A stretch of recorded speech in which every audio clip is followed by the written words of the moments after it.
Hello student, आज इस video में हम आपको बताएंगे सोशल साइंस में इतिहास का वस्तुनिष्ठ प्रश्न जो कि महत्वपूर्ण होगा। और इसी तरह से मैं आप लोगों को सोशल साइंस में सिविक्स, इकोनॉमिक्स और ज्योग्राफी का भी वस्तुनिष्ठ प्रश्न बता दूंगा एग्जाम तक। और इन सभी प्रश्नों को आप अच्छे से याद कर ले और इन सभी प्रश्नों का ही रिपीट होता है एग्जामिनेशन हॉल में।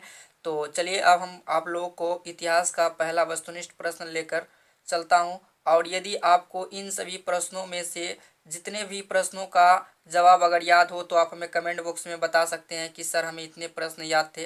तो ये तो आपके लिए बहुत खुशी की बात होगी। तो चलिए हम इसको अच्छी तरह से समझते हैं कि इतिहास में जितने भी वस्तुनिष्ठ प्रश्न हैं उन सभी वस्तुनिष्ठ प्रश्नों को अच्छी तरह से देखेंगे।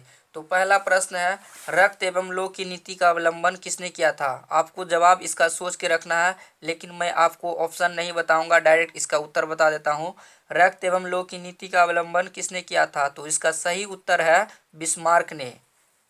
उसके बाद इसका सेकंड प्रश्न है, बिस्मार्क निम्न में से क्या था? बिस्मार्क निम्न में से क्या था? इसका जवाब आपको सोच के रखना है। तो इसका सही उत्तर है कूटनीतिज्ञ। और मैं ये जो प्रश्न बता रहा हूँ आपको इन सभी प्रश्नों को याद कर लेना है। और इन सभी प्रश्नों को याद करने के बाद कोई गाइड या गैस पेपर वगैरह किसी भी किताब का वस्तुनिष्ठ प्रश्न याद करने की आवश्यकता नहीं है। और यदि आप उन सभी वस्तुनिष्ठ प्रश्नों को अगर कोई बुक में, सरकारी बुक में देखते हैं तो आपको गलत नहीं मिलेंगे, पर यदि यही सब प्रश्न अगर कोई क्वेश्चन बैंक हुआ, मॉडल सेट हुआ, इन सभी प्रश्नों को अगर देखते हैं तो हो सकता है उसमें बाय मिस्टेक दिया हो। तो आपको जो हम इस वीडियो में बताएंगे इसमें एक भी क्वेश्चन बाय मिस्टेक नहीं है। और इन सभी प्रश्नों को अच्छे से याद कर ले और यही प्रश्न आपके बोर्ड एग्जाम में होने की पूरी संभावना होती है। तो चलिए हम इसका तीसरा प्रश्न लेते हैं। तीसरा प्रश्न हमारे पास है, गैरिबाल्डी पेशे से क्या थे? तो गैरिबाल्डी पेशे से नाविक थे। नाविक का मतलब होता है नाव चलाने वाला। उसके बाद इसका अगला प्रश्न है, जालविरायन एक संस्था थी किसका? व्यापारियों की। उसके बाद इसका अगला प्रश्न है, इसका अगला प्रश्न लेंगे हम, चार्टिस्ट आंदोलन कहाँ संपन्न हुए? चार्टिस्ट आंदोलन जो संपन्न हुआ था वो इंग्लैंड में हुआ था। उसके बाद इसका अगला प्रश्न हमारे पास में है, यूरोप वासियों के लिए किस देश का साहित्य एवं ज्ञान विज्ञान प्रेरणा स्रोत रहा? तो इसका सही उत्तर होगा यूनान। उसके बाद इसका अगला प्रश्न है, इसका अगला प्रश्न हमारे पास में है, फ्रांस में किस शासक वंश की पूर्ण स्थापना वियना कांग्रेस द्वारा की गई? तो इसका राइट उत्तर होगा बुर्बो वंश। उसके बाद इसका अगला प्रश्न है, इटली एवं जर्मनी वर्तमान में किस महादेश के अंतर्गत आते हैं? तो इसका राइट उत्तर है यूरोप। उसके बाद इसका अगला प्रश्न है,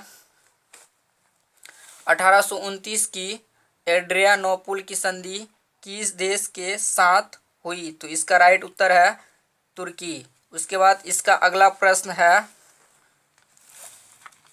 इसका अगला प्रश्न हमारे पास होंगे, युवा इटली संस्था का विकास किसने किया है? तो इसका राइट उत्तर होगा मेजनी। उसके बाद इसका अगला प्रश्न है, यंग इटली कब और किसने लागू किया? यंग इटली कब और किसने लागू किया? तो इसका सही उत्तर है 1831 ईस्वी में लागू किया था और मेजनी ने लागू किया है। उसके बाद इसका अगला प्रश्न होगा, यंग यूरोप कब और किसने लागू किया? तो इसका सही उत्तर होगा 1834 ईस्वी मेजनी ने किया था। ठीक है, कहने का मतलब ये है कि यंग यूरोप कब और किसने लागू किया? तो यंग यूरोप जो हुआ है 1834 में हुआ था और किसने लागू किया था? मेजनी ने लागू किया था। उसके बाद इसका अगला प्रश्न है, यूनानी स्वतंत्रता आंदोलन के दौरान कौन ब्रिटिश कवि शहीद हुए? तो इसका सही उत्तर है लॉर्ड वायरन। किसने शहीद हुए थे? Lord Byron. तो इस तरह से हम इन सभी प्रश्नों का उत्तर जान सकते हैं। तो चलिए अब हम इसको नेक्स्ट पेज में लेके चलते हैं। इसका अगला प्रश्न है, वॉर एंड पीस किसकी रचना है? तो इसका सही उत्तर है टॉलस्टॉय। उसके बाद लेनिन की मृत्यु कब हुई? तो इसका सही उत्तर है 1924। उसके बाद इसका अगला प्रश्न है, रूस में कृषक दास प्रथा का अंत कब हुआ? तो इसका सही उत्तर है 1861। यूरोपियन समाजवादी कौन नहीं था? यूरोपियन समाजवादी कौन नहीं था? तो इसका राइट उत्तर है कार्ल मार्क्स। उसके बाद इसका अगला प्रश्न है 7 नवंबर 1917 की बोल्शेविक क्रांति का नेतृत्व किसने किया था? तो इसका सही उत्तर है लेनिन ने। उसके बाद इसका अगला प्रश्न है अप्रैल थिथियस किसने तैयार की? अप्रैल थिथियस किसने तैयार की? तो इसका राइट उत्तर है लेनिन। उसके बाद इसका अगला प्रश्न है रासपुटिन कौन था? तो इसका सही उत्तर है भ्रष्ट पादरी। उसके बाद इसका अगला क्वेश्चन है रूस का पहला समाजवादी था। रूस का पहला समाजवादी था। तो रूस का जो पहला समाजवादी था वो था कौन था? प्लेखनेव है, सॉरी। तो इसका अगला प्रश्न है ब्रेस्ट लिटोवयस की संधि किन देशों के बीच हुआ था? तो इसका सही उत्तर है रूस और जर्मनी के बीच ब्रेस्ट लिटोवयस की संधि के बीच हुआ था। उसके बाद इसका अगला प्रश्न है the history of the loss of Vietnam किसने लिखा? तो इसका सही उत्तर है फान बोई चाओ। उसके बाद इसका अगला प्रश्न है नरोत्तम सिंहानुक कहाँ के शासक थे? तो इसका राइट उत्तर है कंबोडिया। उसके बाद इसका अगला प्रश्न है अंकोर वाट का मंदिर कहाँ स्थित है? तो इसका राइट उत्तर है कंबोडिया। अंकोर वाट का मंदिर कहाँ स्थित है? कंबोडिया में। उसके बाद इसका अगला प्रश्न है हुआ आंदोलन किस प्रकृति का था? तो इसका सही उत्तर है क्रांतिकारी धार्मिक। उसके बाद इसका अगला प्रश्न है मार्च 1946 में फ्रांस एवं वियतनाम के बीच होने वाला समझौता किस नाम से जाना जाता है? तो इसका सही उत्तर है हनोई समझौता। उसके बाद इसका अगला प्रश्न है वियतनाम के एकीकरण पूर्ण हुआ कब? वियतनाम के एकीकरण पूर्ण कब हुआ? 1875 में। तो चलिए अब मैं आपको इसका नेक्स्ट पेज में लेके चलता हूँ। हिंद चीनी क्षेत्र में अंतिम युद्ध की समाप्ति के समय में अमेरिका राष्ट्रपति थे कौन? तो इसका सही उत्तर है निक्सन। उसके बाद इसका अगला प्रश्न है किस प्रसिद्ध दार्शनिक ने एक अदालत लगाकर अमेरिका को वियतनाम युद्ध के लिए दोषी करार दिया? तो इसका सही उत्तर है रसेल। उसके बाद इसका अगला प्रश्न है पुर्तगालियों ने में अपना केंद्र बनाया। पुर्तगालियों ने अपना केंद्र कहाँ बनाया? तो इसका सही उत्तर है मलक्का। उसके बाद इसका अगला प्रश्न है हिंद चीन पहुंचने वाले प्रथम व्यापारी कौन थे? इसका राइट उत्तर होगा पुर्तगाली। उसके बाद इसका अगला प्रश्न है अमेरिका ने रबर के बागान पर किस रसायन का छिड़काव किया? अमेरिका ने रबर के बागान पर किस रसायन का छिड़काव किया? तो इसका राइट उत्तर होगा जहरीला। चलिए जेनेवा समझौता कब हुआ? तो जेनेवा समझौता जो हुआ है 1954 में हुआ है। तो चलिए अब इसका अगला प्रश्न लेते हैं हम। तो इसका अगला प्रश्न है हिंद चीन में बसने वाले फ्रांसीसी कहे जाते हैं। हिंद चीन में बसने वाले फ्रांसीसी कहे जाते थे क्या? कोलोन। उसके बाद इसका अगला प्रश्न है वियत मिन्ह या वियतनाम स्वतंत्रता लीग की स्थापना किसने की है? हो ची मिन्ह। हिंद चीन में कौन से देश आते हैं? तो इसका सही उत्तर है कंबोडिया, वियतनाम, लाओस। उसके बाद इसका अगला प्रश्न है जलियांवाला बाग हत्याकांड किस तिथि को हुआ? तो इसका राइट उत्तर है 13 अप्रैल 1919 ईस्वी को। पूर्ण स्वराज की मांग का प्रस्ताव कांग्रेस के किस अधिवेशन में पारित हुआ? तो इसका राइट उत्तर है 1929 ईस्वी, लाहौर। चलिए अब इसका हम अगला प्रश्न लेते हैं। इसका अगला प्रश्न हमारे पास होगा राष्ट्रीय स्वयंसेवक संघ की स्थापना कब और किसने की? तो इसका सही उत्तर है 1925 ईस्वी, केवी हेडगवार।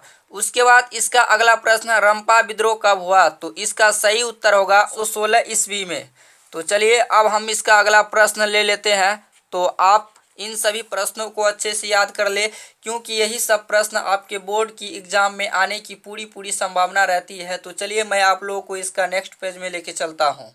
सविनय अवज्ञा आंदोलन कब और किस यात्रा से शुरू हुआ? तो इसका सही उत्तर है 1930 दांडी। उसके बाद इसका अगला प्रश्न है बम्बई में कांग्रेस समाजवादी दल के स्थापना कब हुई? तो इसका सही उत्तर है 1934 ईस्वी।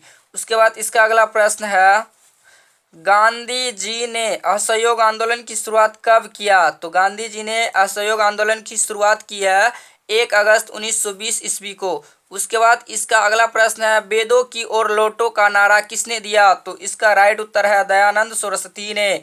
अगला प्रश्न है, असहयोग आंदोलन का प्रस्ताव कांग्रेस के किस अधिवेशन में पारित हुआ? तो इसका राइट उत्तर है सितंबर 1920 कलकत्ता।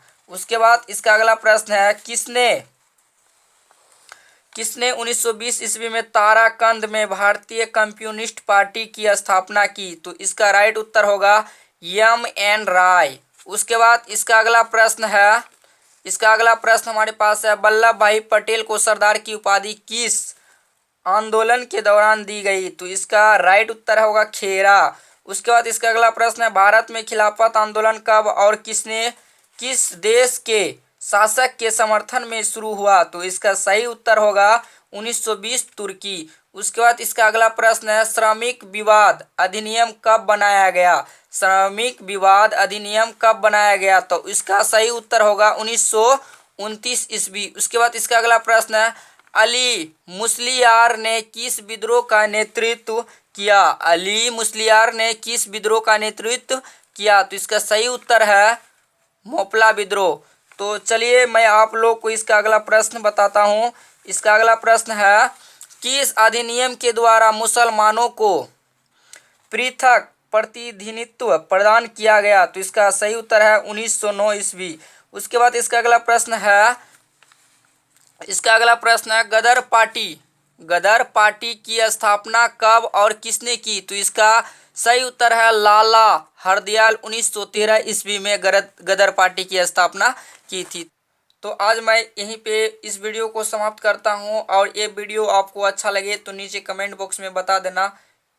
तो आज के लिए बस इतना ही, मिलते हैं नए वीडियो में नए टॉपिक के साथ, तब तक के लिए थैंक यू। और हाँ, एक बात मैं आपको बता देना चाहता हूँ कि इसी तरह का वीडियो आप देखना चाहते हैं तो आप हमें नीचे कमेंट कर दीजिए। और एक बात ये भी बता देना चाहता हूँ कि यदि इन सभी का PDF अगर चाहते हैं तो आप हमें नीचे कमेंट कीजिए, उसका लिंक मैं डिस्क्रिप्शन बॉक्स में दे दूँगा। तो मिलते हैं नए वीडियो में नए टॉपिक के साथ, तब तक के लिए थैंक यू।